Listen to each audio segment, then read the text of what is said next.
وَلَنَبْلُوَنَّكُمْ بِشَيْءٍ مِّنَ الْخَوْفِ وَالْجُوعِ وَنَقْصٍ مِّنَ الْأَمْوَالِ وَالْأَنفُسِ وَالثَّمَرَاتِ، ہم ضرور آزمائیں گے دنیا کی زندگی میں تمہیں خوف کے ذریعے، بھوک کے ذریعے، جان اور مال میں نقص کے ذریعے،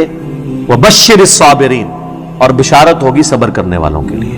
تو یہ ساری تکلیفیں، ان کو آپ مکافات عمل کہہ کے نہیں جان چھڑا سکتے، یہ اللہ کی طرف سے آزمائش بھی ہو سکتی ہے کسی کے اوپر۔ اور صبر کرنے والوں کے لیے بشارت ہے، اور ان کی نشانی کیا ہے؟ الذین اذا اصابتهم مصیبہ،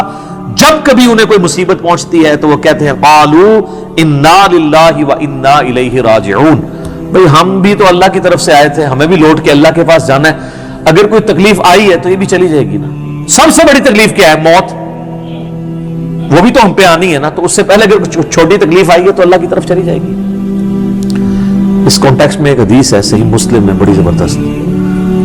ام سلمہ کہتی ہیں کہ جب ابو سلمہ میرے خاوند فوت ہوئے، مجھے ان کی فوتگی کی خبر ملی تو میں نے حضور سے ایک دعا سن کے یاد کر رکھی تھی کہ جو کوئی وہ دعا مانگ لے گا اللہ تعالیٰ اس سے بہتر اسے نعم البدل دے گا، اور وہ دعا آدھا پورشن تو یہی ہے، سورۃ البقرہ کی آیت نمبر 156، انا للہ وانا الیہ راجعون۔ اس کے بعد ہے اللہم اجرنی، یہ جھٹکے سے ملے گا، اللہم اجرنی، حمزہ آگے، اللہم اجرنی فی مصیبتی واخلف لی خیرا منہا،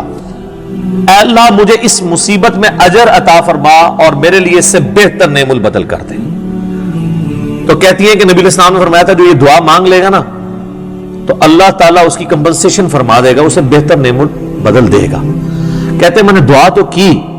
پھر میں یہ سوچتی تھی کہ میرے خامن جیسا تو کسی کا خامن نہیں ہوگا، ابو سلمہ جیسا خامن مجھے کیسے مل سکتا ہے؟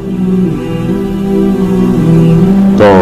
جب عدت پوری ہوئی تو نبی علیہ السلام نے پیغام کا نکاح کا پیغام بھیج دیا، ام المومنین بن گئی، اور یہ ہماری وہ ماں ہے جو سب سے آخر میں فوت ہوئی ہے 64 ہجری میں، واقعہ کربلا کے بھی 3 سال بعد۔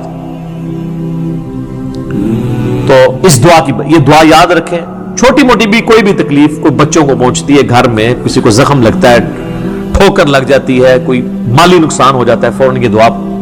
اور میں نے الحمدللہ 20 دفعہ یہ دعا آزمائی ہے۔ وقتی طور پہ تو فیل ہو رہا ہوتا ہے کہ یار کوئی مسئلہ خراب ہو گیا، لیکن اس کے بعد اسی شر کے اندر خیر چھپی ہوئی ہوتی ہے، وہ مل جاتی ہے۔ اس آپ دعا کو یاد رکھیں، اور صبح شام جو چھوٹی موٹی کوئی خبریں بھی آپ کو ملتی رہتی ہیں نا، اس کے اوپر آپ یہ دعا پڑھتے رہیں، یہ آپ کے لیے ایک بہت بڑا وظیفہ ہے انشاءاللہ تعالی۔ باقی یاد رکھیے گا کہ یہ مکافات عمل کا جو معاملہ ہے